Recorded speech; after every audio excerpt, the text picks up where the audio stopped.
هذاك البزنس اللي فكر في هذه الفكره هذه عطاوه براءه اختراع من عند منظمه البزنس العالميه، ومن موراها بدا كينتشر في اوروبا كامل.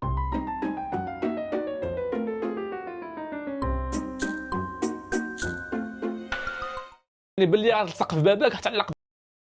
بويز، اليوم عندنا بلية خطيرة تهدد الشباب المغربي. هذا الفيديو مخصص للتوعية فقط، لأنه نوجه الشباب أن المغربي صح عالي من بزاف ديال البليات والموبقات والعياذ بالله، ولكن الاب المغربي والام المغربيه يحاربون بضراوه هاد البليه وانحراف الابناء ديالهم. تيسير شوف هاد الطفل راه بان لي دار شي حاجه، بان لي مشقلب ويلي بوه المسخوط ما دير شي حاجه، ما دير لي حشيش. نعم نايس I love the production.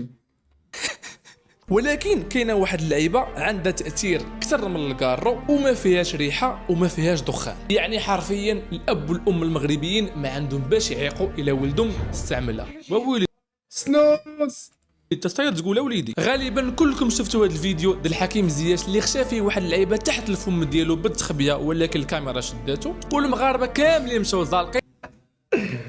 الله يهديك، هذاك الفيديو ما كيموتش الصاد، ذاك الفيديو ما كيموتش. كانوا قال لك اسيدي حكيم زياش استعمل واحد اللعيبه اللي معروفه في المغرب، ولكن الجواب خاطئ. جواب خاطئ، ماشي كالا ولكن سنوس. اللعيبه اللي بصح استعملها حكيم زياش هي اللي غنجيبوها في هذا الفيديو. بحث معمق مع الطاقم التقني جبت لكم اللعيبه اللي غالبا كيستعملوها اللاعبين ديال الكره، كنعرفوا شنو هي، شنو الاضرار ديالها، علاش ممنوعه منعا كليا انها تباع في اوروبا، وغنعرفوا علاش اللعابه ديال الكره والرياضيين مبليين بها، وفي الاخر غنجربوها. غنعرفوا كلشي في هذا الفيديو. Ça s'appelle les snus.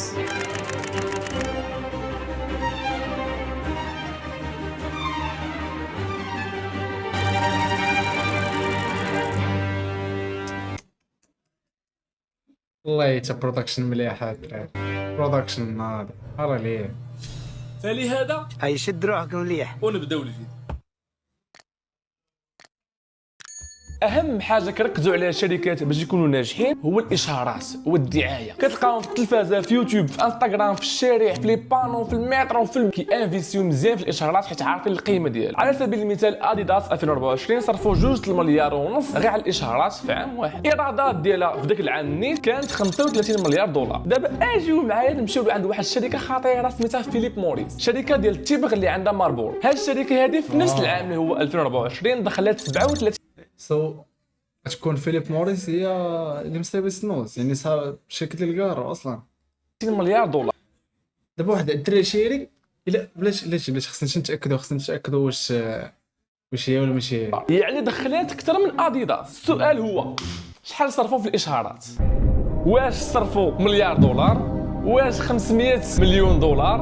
واش 250 مليون دولار ولا 100 مليون دولار؟ الجواب هو $0. ميم تشابوت. ما صرفوا حتى قالوا بلي ما توقعتهاش. شي حاجه على الاشهارات. وهادشي تقالبت.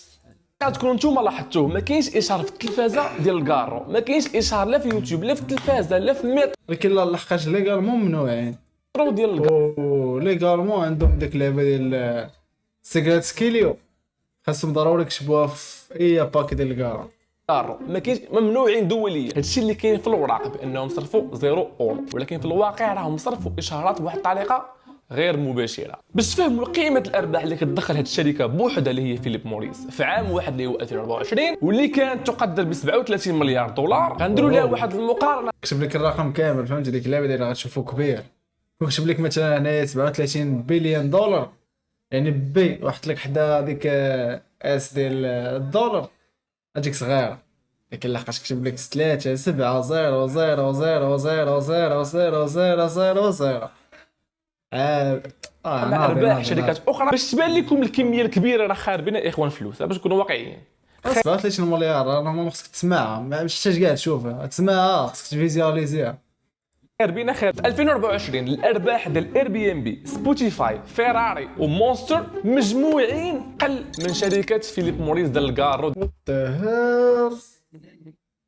هادو راه شنو هادو جاينتس، صاحبي شركات كبار اصاحبي. ديال ماربورو كلهم قل منها. تخيل معايا شركات ديال الكارو ممنوعين يديروا اشهار وما كيديروش اشهار، وبالعكس تيقول لك اخويا ما تقداش من عندنا، سير بعد مني عطيني اتساع، وملصقين في الباكيات ديال الكارو ديالهم التصاور ديال الناس مهلوكين مطحطحين، الكونسير دار فيهم غزاوه، ومع ذلك الارباح ديالهم الكونسير دار فيهم غزاوه في تصاعد سنه مور سنه.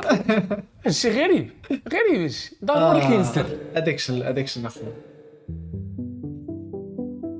واحد الفيديو شافوه المغاربه تقريبا كاملين ديال حكيم زياش كان جالس مع الجمهور وحاضر الكاميرا هكا واحد الساعه رفض ويلوح واحد اللعيبه تحت فمه، واحد اللعيبه خشاها بحال هكا ودار طن بحال ما واقع حتى شي حاجه، بحال حتى شي حد ما شافوه، بحال المغاربه كلهم شافوا الفيديو وكلهم افترضوا افتراض واحد ما كاينش باك صاحبي الكلام. صافي السؤال اللي انا طرحته النهار الاول اللي شفت الفيديو اللي هو واش حكيم زياش ما قدش يصبر حتى يبعد من الكاميرات، هو جوار كبير والكاميرات كلهم عليه وغيلوح واحد الحاجه بحال الكلام اللي تقدر السمعه ديالو قدام الكاميرات، واش زعما هو مكلخ لهاد الدرجه هذه، واش زعما هو ما قاش يصبر على الكاله لهاد الدرجه، هو مبلي. كاينين بزاف د الكيسيون ولكن اللي كيدخل الشك بان هذيك صعيبه تكون كاله، فلا ما كانتش كاله شنو هي اللعيبه اللي لا حكيم زياش وماشي غير حكيم زياش بوحدو سنوز. صافي بزاف د اللعابه ديال الكره كيستعملوا نفس اللعيبه هذه، لكن الطريقه باش داز من الكارو للسنوز ما عجبتنيش، ملياش فهمتي، ملياش اتليست ليا بالنيكوتين فهمتي، بشي لعيبه بحال هكا فقط المشى اتليست ليا بالنيكوتين بشي لعيبه بحال هكا فهمتي، جيتي بديت كدوي ليا في سنوز. على سبيل المثال بوغبا، لوروا ساني، رحيم ستيرلينغ، كيليان مبابي براسو، ابراهيموفيتش، يلا تخيل ابراهيموفيتش هو. والمشكل هاد اللعابه كاملين على عكس زياش كيستعملوها بواحد الطريقه علنيه فهمتي، تيقول لك انايا. دونك التفسير المنطقي بان ديك اللعيبه هذيك ماشي شي حاجه اللي خطيره، يعني ماشي كاله، فلا ما كانتش كاله شنو هي؟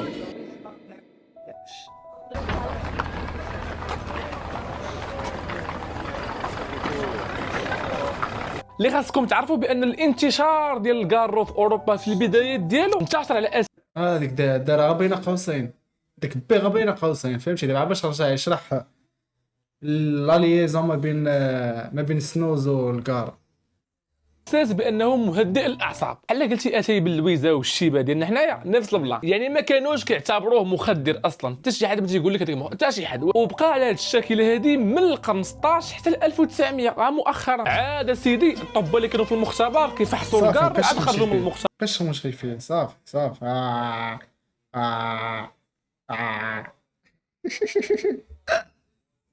تبارك كيغوتوا الله حبسوا الكارو راه مضر بالصحه، وعاد بداو الحملات الاشهاريه اللي هي ضد الكارو، كيحذروا من الكارو والخطوره ديالو والسرطان وداك الشيء كامل وممنوع. وفي 1960 تم اول مره غيولي ممنوع الكارو يدار الاشهار في التلفازه ولا في اي بلاصه اخرى، يعني سواء في البيوس سواء في التران سواء اي بلاصه ممنوع اشهار الكارو. وفي هذه الوقيته بالضبط بانت واحد الكلمه اللي مشهوره، شوف لك اخر اشهار ديال الكارو راه كان في بلاك اند وايت 20 فهمت، وخطيره وما حملوها صحاب الكارو كيكرهوا بها، ممنوع التدخين. تما بانت اول مره هذه الجمله هذه ممنوع التدخين، واكثر حاجه كتمرض الناس اللي كيكميو هي هذه الجمله هذه، ما تيكرهوها كاين شي واحد اللي كيكمي يقول لك راه ممنوع التدخين، ما كيحملها زعما، ما كاينش اصاحبي، ما كاينش اي واحد اصاحبي كيكمي ما حاملش الفاكت انه كيكمي، ولكن هو مبلي وعنده واحد الادكشن. اتس فيري هارد الدراري، شنو كدير لك النيكوتين لدماغك فهمتي، كتولي في واحد السيت فاش ولكن هادشي مكيعطيش اكسكوز زعما فهمتي، راه بزاف الناس قطعوا ديك الوقيته ولاو كيشوفوا هذه الجمله في كل بلاصه، في التران في العماره في الخدمه في القرايه ضرهم راس وباغيو ضرهم راس. تخيلوا معايا لواحد الدرجه حاليا دابا ممنوع تكمي كارو في جرده، تخيلوا معايا غير البارح بان لي واحد شدوا البوليس تكمي كارو في جرده، شدوا البوليس ضربوا يما بغرابه ماليه يا اخوان 200 درهم. ونزيدكم حاليا الكارو خاصك تكمي في واحد البلاصه خاصه بالكارو، كتلقاها في الزنقه فيها واحد البانو هنا تقدر تكمي في هذه البلاصه هذه. ديك الوقيته في 1900 الناس ما كانوش مولفين ممنوع التدخين، كان تيكمي وقت ما راسو قالها ليه، تما غتبان واحد اللعيبه وغدير البوس، واحد الحاجه اللي عندها نفس التاثير ديال الكارو ولا اكثر كاع، ولكن شنو ما فيهاش دخان، يعني تقدر تستعملها وقت ما عجبك. فشنو هي هذه اللعيبه هذه؟ الكاله او الشمه كلها شنو كيسميها، ما بانتش في المغرب، ماشي اختراع مغربي، مع كامل الاسف ما نقدوش ناخذوا عليها براءه اختراع. اول مره غتبان شو صاحبي، يلا وزيدك يلا حتى الكلام ماشي ديالنا، يلا واحد شويه يقول لك القفطان ماشي مغربي، تقلنا ربحنا تقلنا بغيت ندير راسي جليجي ولكن ما قديتش، سمحوا لي. الان كانت في اوروبا والسميه ديالها سنوس SNUS، وماشي عاد بانت راها قديمه جدا جدا. الله انا لا بانت عندنا صح. في القرن 16 ومع بدايات ظهور الكارو، الدول الاولى اللي بدات كتعاطى الكارو اللي هما الدول الاسكندنافيه، اهمها وابرزها السويد. بحال شي برنامج ديال التاريخ. سيدي الناس في السويد كانوا مبليين بالكارو، حتى واحد الفاشلين منه ما كان، معمرين في القهاوي وكيشعل الكارو بكارو. وصلوا لواحد النيفو اكثر من 72% ديال السويديين كيتكيفوا قوي الروات، وماشي غير رجاله عيالات بنات دراري اكون مبليين. 72%. ولكن السويد كان عندهم واحد المشكل واللي هو ما قدوش يولفوا على الريحه ديال الكارو، ما كانوش كيحملوا ريحه الكارو. الجو كان بارد، الريحه كانت كونسونطري، ما كانوش كيحملوا ريحه الكارو، فبغاو يطوروا شي حاجه اللي نفس المفعول ديال الكارو، ترومبلاصي الكارو ولكن ما فيهاش الدخان. صافي هما عندهم مشكل مع الدخان. فواحد السويدي شي مره قال ليه راسو حل الكارو، جبد داكشي اللي فيه شدو خلطو مع الماء ولا شي حاجه ليكيد باش يتجمع باش يولي معجن. يقول لي اختصار، واحد السويدي كان جالس في شي قهوه حط واحد التقميره ولا شي حاجه وقال ليه راسو جالس في قهوه صاحبي شعل عليها شيكارو ما حملش الريحه، هو يقول طابي غنشدها غنعجنها ونحطها في واحد اللعيبه ونبدا نزرعها. دير هاد اللعيبه هادي، دارها وحط واحد شويه في فمو، والمفاجاه لقاو واحد المفعول بحال ديال الكار. تما بدات كتنتشر شويه بشويه ما بين الناس في السويد، وبداو كيديروا عليها بعض الاضافات اهمها الملحه. فولاو كياخذوا التبغ وكيحطوا معاه الماء والملحه وبعض اللعيبات الاخرين خاصين بالسويد، وكيعجنوا بابه مزيان وكيحطوه هنا، كيخليوه ربع ساعه نص ساعه ومن بعد كيلوحوه. وبدات كتنتشر ما بين الشعب السويدي، وتما بالضبط الشركات داروا خدمتهم فهمتي، شموا ريحه الفلوس ريحه البيزنيس، وبداو كيقادوا بواطات اللي عامرين بهذه الماده اللي هي عجينه ديال التبغ وديال النيكوتين. وعرفتي راه انتشرات كالنار في الهشيم. اوف كالنار في الهشيم. كتابك نقول لك. لكن ناضي هاد لي زانفو في التعبير عندنا لواحد الدرجه في تا هو شكر راسنا محتاجوش نشكر. 1900 كونسوما الشعب السويدي اكثر من 7000 طن ديال هذه الماده اللي هي 7000 طون ديال سنوس. كطيح الطونسيون صاحبي، راه كطيح الطونسيون صاحبي، راه ما يمكنش كتفشلك فو بلي ديال الدراري الصغار. عجين ديال التبغ. يعني لكل مواطن سويدي جاتو سيدي كيلو و200 غرام. وتخيل معايا طبيعه الحال من مورا هذا الانجاز العظيم جدا، هذاك البزنس اللي فكر في هذه الفكره هذه عطاوه براءه اختراع من عند منظمه البزنس العالميه، ومن موراها بدا كينتشر في اوروبا كامله. الاتحاد الاوروبي شاف هذا الحبس كينتشر بزاف، ناض منع باباه. علاش منعوا؟ انا نقول لكم علاش ابخي فهمتي. ابخي هذيك الوقيته السويد اصلا ما كانش في الاتحاد الاوروبي، ولكن في 1995 غتدخل الاتحاد الاوروبي وغتقول لهم انا داخله معكم الاتحاد الاوروبي قابله بكاع الشروط ديالكم الا حاجه وحده. الله يرحم والدين بغيت نستعمل سنوس بغيت نبيعها بخير وعلى خير، الله يرحم لكم والدين. الاتحاد الاوروبي وافقوا على القضيه ولكن ممنوع تصدر السنوس، قالوا ليها طلعي به الله يسهل عليك، غير هو ما تبيعيش للشباب ديالنا. الله يرحم والدين. السويد انضمت للاتحاد الاوروبي كتكونسومي السنوس ولكن ما كتبيعهاش لاوروبا كامله. بدايات 2000 قدرت الشركات المصنعه للسنوس اللي كاينين في السويد يجيبوا اعترافات من عند بعض الجمعيات الصحيه على اساس ان السنوس غير مضره بحال كيكونوا كاملين مخلصين على هاد اللعيبات.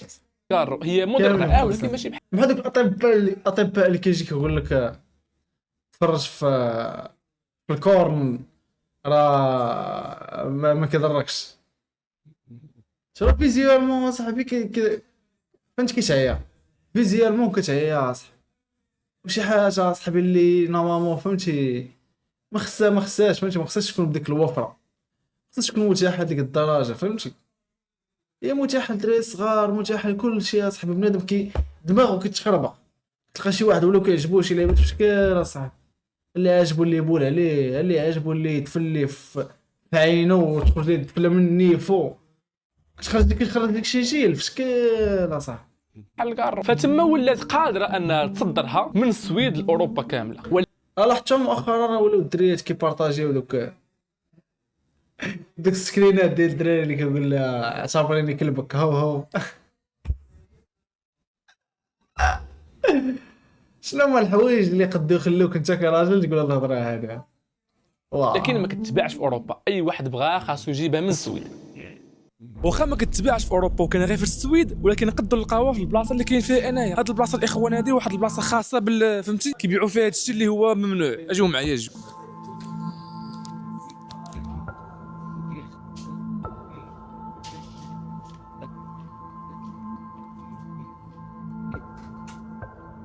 كيورانا في الطاسه زعما داكشي راه ممنوع كذا.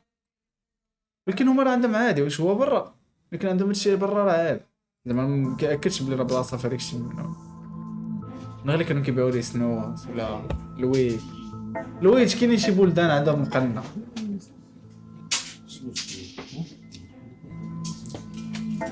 ما عندهمش صافي. اخوان كما ليغال توقعنا ما لقيناهاش، ما كتباعش انتردي، ما كدورش مع قلنا لي سنوس خنزر فيك ياه. لا الحل الوحيد اللي عندنا هو نمشيو نجيبوها الاخوان من السويد، نكومونديوها من موقع سويدي وتجي حتى للدار ونتسناوها سيمانه جوج ثلاثه، وهذا الشيء بزاف علينا نبقاو نتسناو فينا وجه. جبت لكم اللعيبه اللي غالبا كيستعملوها اللاعبين ديال الكره. اخوان راه خدمه كبيره دارت باش نقدر نجيب لكم هاد اللعيبه اللي ما كايناش في العالم كامل، ما تلقاوهاش. خدمه كبيره درناها مع الطاقم التقني كاينه في المغرب اصلا، اللي اكيد ومؤكد بان اللاعب كثيره كاع. ولا الصاك داير راس الدرب كيبيعها. ماشي واحد الناس ما عندهم ما يدار يجلسوا يقادوا في الكاله اللي نتوما كتعرفوها اللي كاينه في المغرب، يجبد وريقه وكلينيكس يدير عمر ما مسالي. فدونك الكاله اللي نتوما كتعرفوها ساوند ديزاين عليا حيدناها استبعدناها، ماشي هي اللي كيستعملها حكيم زياش من الاخر. شنو كيستعملوا؟ بسم الله. كتيب التعليمات ما عندنا ما نديروا به حيت سهله في الاستعمال، ولا نقرا نشوف. كتيب التعليمات فيه ميدار نحطوه جانبا كاع من اللوحو، فاكتوره. وهنا غنلقاو اللعيبه الاساسيه اللي دار عليها الفيديو كامله. هذه هي اللعيبه اللي محمقاكم وكتشوفوا الزياش كيتستعملوا ما عارفين شنو هي. بواطه كتجي بحال هكا. هنا عندها واحد الحله غنحلوها ما غنلقاو حتى شي حاجه. هاد البلاصه غنرجعوا ليها باش تفهموا ديالها الصالحه. كنجيو لهنا كندوروا كنطلعوا بيج ريفيل. هاد اللعيبه كتسمى سنوس بكل اختصار كاله، غير هي كاله مقاده في المصنع، ماشي مقاده عند البزنس. فهمتي كيفاش مقاده في المصنع. نشموا الريحه ديالها. واه شحال مزيده. باش نعرفوا المكونات اللي فيها غنجيبوها للمختبر ديالنا. الدكتور الباحث جا اللي كيبحث على المعدل باغي 10 باغي ينجح. جبت معايا الموس الدقيق الشوكي الخاص بالمختبرات، كيشبه الموس حاده ولكن ماشي حاده. غنشدوها غنفتحوها من البطن ديالها بسلاسه، غنخويها هنا باش يبان لكم بوضوح اش كاين لداخل. ناري شي خطيرش. الورقه ها هي خاويه، هذه ماشي ورقه عاديه، هذه ورقه الفايبر. هذه الورقه فاش كديرها في الفم ديالك كتمدد مع اللعاب ديالك وكتولي شاد هذه البلاصه كامله. ها هو المكون اللي خرج في الاخر، هذا الشيء اللي كاين لداخل في اكياس السنوس. دونك هاد اللعيبه اللي عندها باش لينا هي اللي كيستعمل زياش. لا ماشي بالضروره حكيم زياش كيستعمل هذه. اللي متعارف عليه بان السنوس بصفه عامه فيها جوج الانواع. فيها النوع اللي كيعوض الكارو بشكل مباشر واللي عامر بالنيكوتين وبالطابه، وهذا النوع هذا كيعوض الكارو تقريبا بالدوبل، مجهده بزاف وبالزربه كتمص وكتطلع للدماغ. النوع كاين دابا سنوز الدراري فيها غرامات فهمت. كتشي عنده كتقول لي 25 غرام، يعني ديك الساشيه كيكون فيها مثلا 25 ملي غرام، شي لعبه بحال هكا 50. المهم صامت الله قداش بحال شي حاجه بحال هكا فهمتي. انا ما كناقشش، انا عارف شي لعيبات كنحس راسي بحال شي جاسوس. ولكن زعما في الريل كتباع باراج. انا جربت وحده للاسف فيها 50 ملي غرام. درت انايا ويطلق لي ديك البجاده، حرقتني في اللثه ديالي وانا نحيدها. درت حيد عليا صافي ما بقيتش عاودت مره اخرى خديتها. بارك عليك الثاني واللي هو اللي عندي انايا. هذا النوع هذا اللي خالي من النيكوتين وخالي من طابه، ولكن فيه الكافيين المركز جدا. يعني كل حبه صغيره بحال هذه ممكن تعوض لك شي 4 كيسان ديال الكحله، قهوه كحله عزيه، هذه كتعوض. مجهده بزاف الكافيين. واحد الدري شيري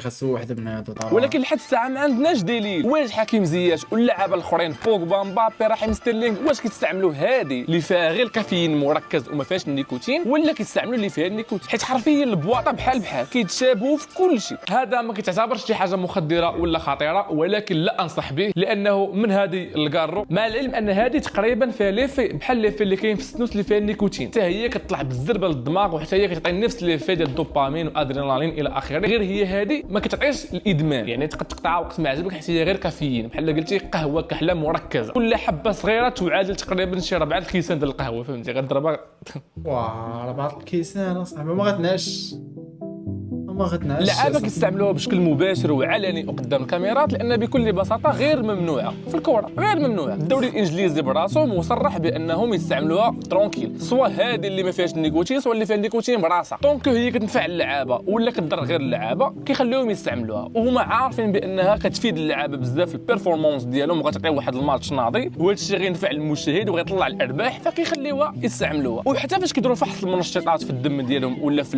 البول ديالهم بين قوسين، ما كتطلعش انها عباره على منشط.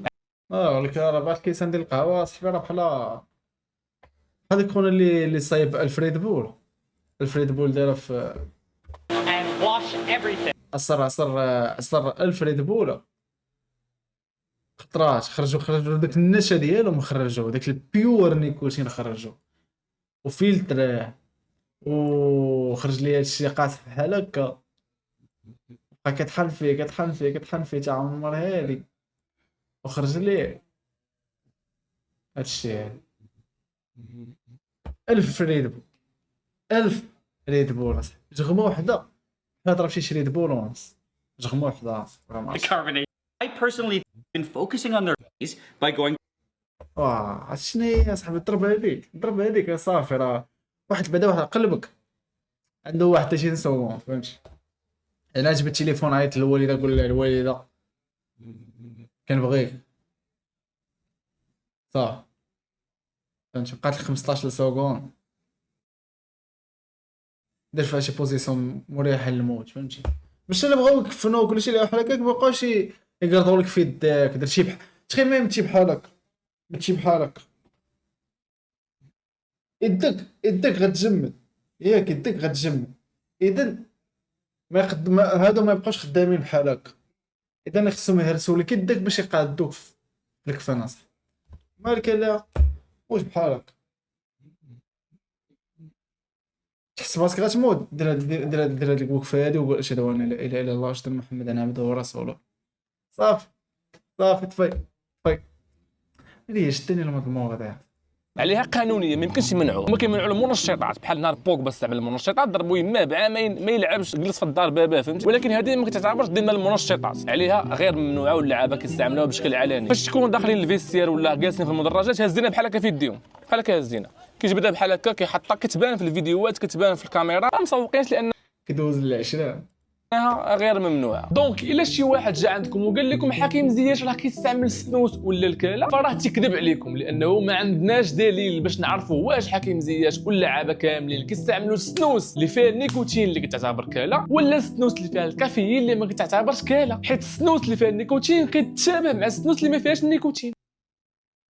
وباش ناكد لكم هذا الشيء جبت لكم الاخوان السنوس اللي فيها النيكوتين، وما تتخيلوش شحال كانت صعيبه باش نجيب لكم الاخوان هذه، راه ما كايناش في اوروبا كامله، والله ما غتلقاوها، خاصكم تمشيو تقلبوا عليها في السويد، اما تقول لي نجيبها كونتر بوندو ما تلقاها. نصحقوا الاخوان شي متابعه وشي جيم، فهمتي؟ هذا المجهود الجبار اللي كنقوموا به حنايا الطاقم تاعنا راه مكرفصين. هذا الاخوان واحد العينه حبه وحده ديال السنوس اللي فيها النيكوتين، الله كما كيبان لكم بانها خطيره، كاينين بزاف د العلامات، ممنوع للدراري الصغار، المراه الحامله، الراجل عنده اللحيه، بسم الله غادي نحلوها. الراجل عنده اللحيه شو صاحبي فين حاطينها اليوم؟ فيها حبه وحده. لطيفه كنت كنتسنى تكون فيها ريحه بحال اللي كاينه في هذه فيها ريحه واعره بزاف، ريحه الفليو مجهده وريحه مانت، ولكن هذه فيها واحد الريحه مجهده وخايبه بحال قلتي ريحه السبسي ولا شي حاجه. انا نعرف الا عرفتي من بايعين لي وحده صاحبي شحال يكون فيها سنوس حقيقيه تكون مجهده قاطعه وحده كتعتبر سنوس مزوره. هذه اللي هنا هي السنوس المزوره، وهذه السنوس الحقيقيه اللي عامله بالمخدرات والعياذ بالله. كخلاصه ما نقدوش نفرقوا وما نقدوش نعرفوا فين هي اللي كيستعملوا يا صاحبي كنحط شي حاجه بحال هكا في الدير كتخلطوا لي يا صاحبي، دماغك يبقى يقول لي لا انت راه حطيتي هذيك اللي فيها مثلا في ليكزامبل هذا، هذيك اللي فيها النيكوتين هي اللي كانت على اليمين، وفي نفس الوقت كيجبد لي واحد الميموري ديال اني حطيتها على اليسار، كنحط لي جوج ديال لي ميموار، فهمتي؟ جوج ديال الميموريز الصاد كنشوف فيهم ايدنتيكال، وكل وحده فيهم كتقول لي حاجه. عندي شي مرض دماغي ناري دويت بزاف. لعابه وفي اللي كيستعمل حكيم زياش، واش هادي ولا هادي، ولكن عندي واحد الشعور وما عنديش دليل بان نايس تكستشر ريفرنس، نايس انهم تكستشر كيستعملوا ريفرنس. الحقيقي، فهمتي؟ ما عنديش دليل، ولكن غالبا كيستعملوا الحقيقي. وباش كاع ما نظلموا حكيم زياش لانه هو اكثر لاعب مشهور كيستعمل هاد اللعيبه هادي، وكيصحابو هشام كارم مسكين وجاي من قطاع الطرق وكذا. بزاف اللاعبين وخصوصا في الدوري الانجليزي كيستعملوها بزاف. رابطه اللاعبين المحترفين PFA صرحت بان كل 5 لعابه فيهم واحد يستعمل بشكل ديما بالكل نهار ديت صادي زياش، لا علاش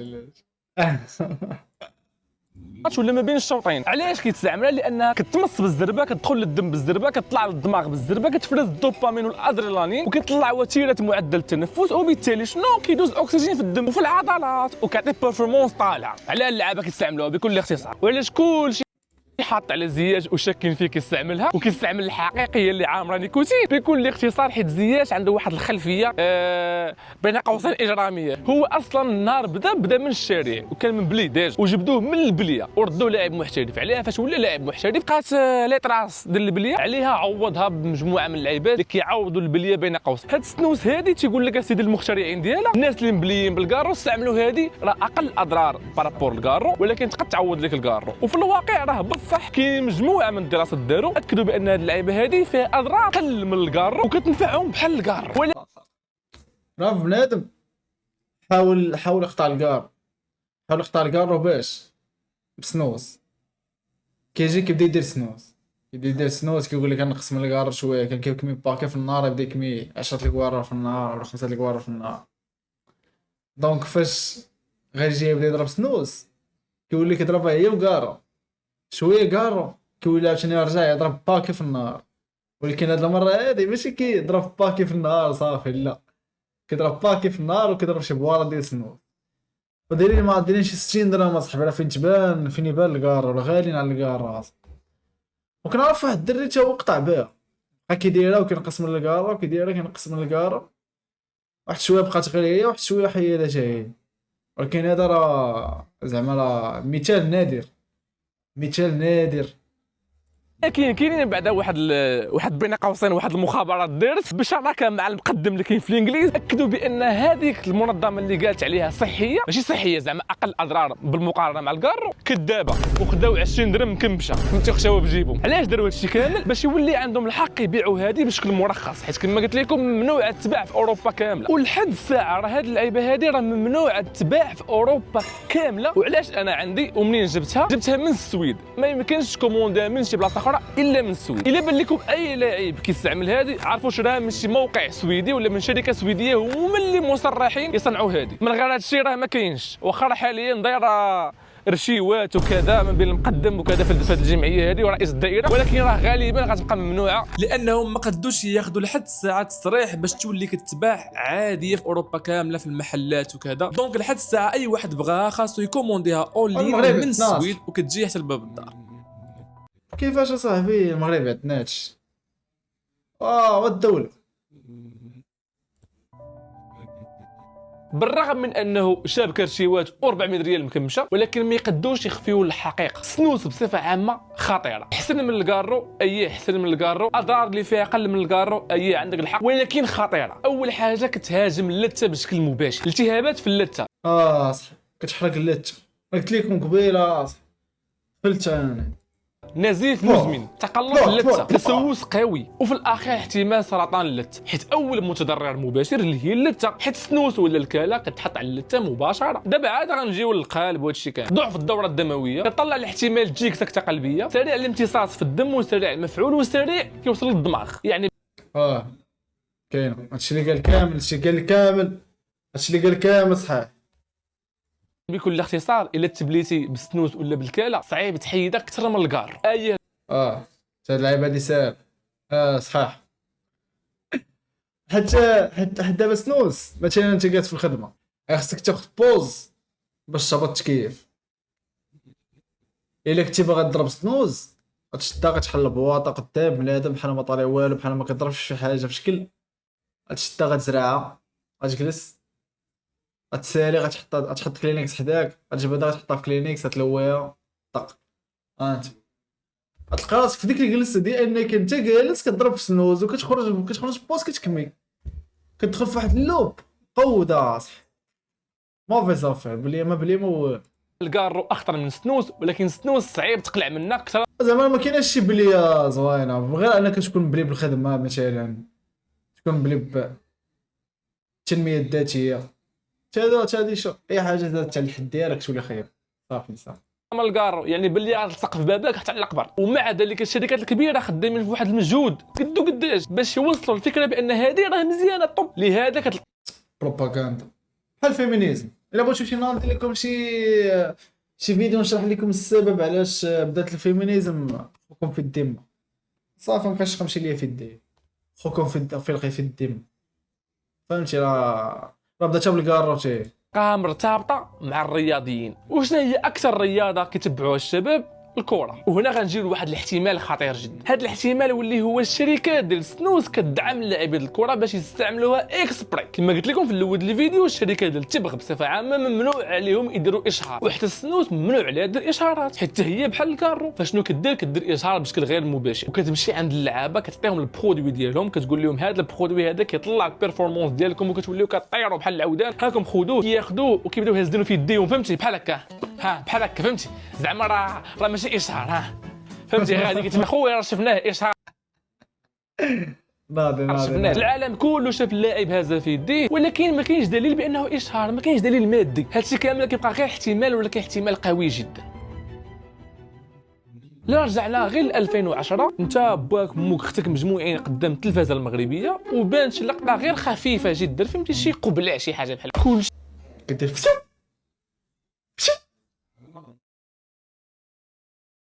السنه الجايه فهمتي حيد عليا واخا ما عرفت شنو يكون حيد هادشي اللي في الكوموند كتحس براسو باغي الارض تشق ويدخل فيها بقاش هو اللي عنده تيليكوموند وما تتوقعش بلي داك الفيلم اللي فيه غيتفرج فيه اول مره غير تكون فيه ديك اللقطه.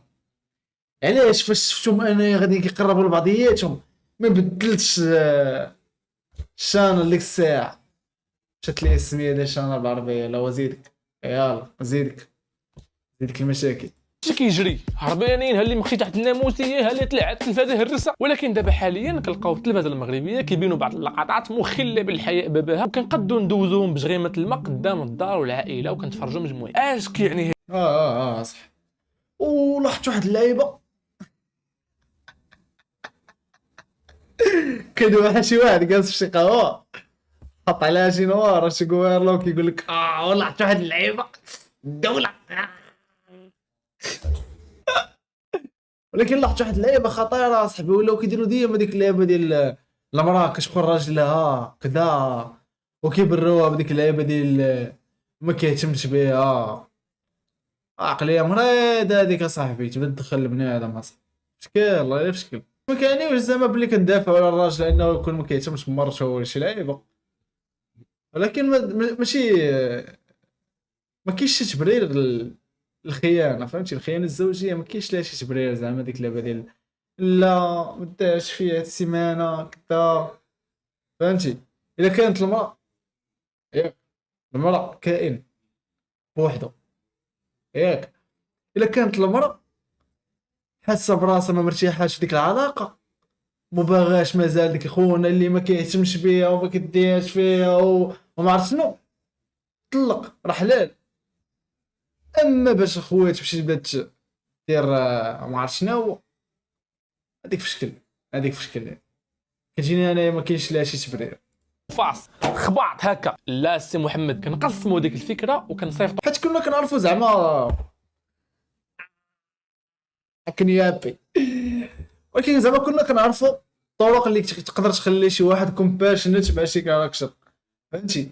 واكثر وحده ولا نقدر نقول لكم الوحيد اللي عارفينه في السينما المغربيه هي انه يقول لك هاد الكاركتر مظلومه مداش في راجلها ادخونا قتلت خونا ولكن كان كيتعدى عليه في صغره وفاش تفكروا فاش شافو كبر واش دو يقتلو بقى فيه مسكين بقى فيه صاحبك وها دقه دقه هاك بحال كنوكلوا شي بطه كنلوحوا لها الخبز بحال هكاك كتلوحوا لهم طريف بطريف. الانسان مع المده كيولف على ديك الحاجه وكتولي كتجي عادي. نفس البرانسيب خدام مع البليه. الشركات بغاوك تشرب شراب اش كيديروا كيمشيو يقادوا لك واحد الشراب ما فيش لانكول. بغاوك تكمل كارو كيمشيو كيجيبوا لك واحد الكارو ما فيش النيكوتين. ها هو كارو هاك خويا سهل. بغاوك دير الكاله اش كيديروا لك كيمشيو يجيبوا واحد الكاله ما فيهاش النيكوتين. المختصر المفيد بعد من البليه من الاخر بجميع انواع ديالها. ولا كاينه هاد اللعيبه هادي ضروريه زعما.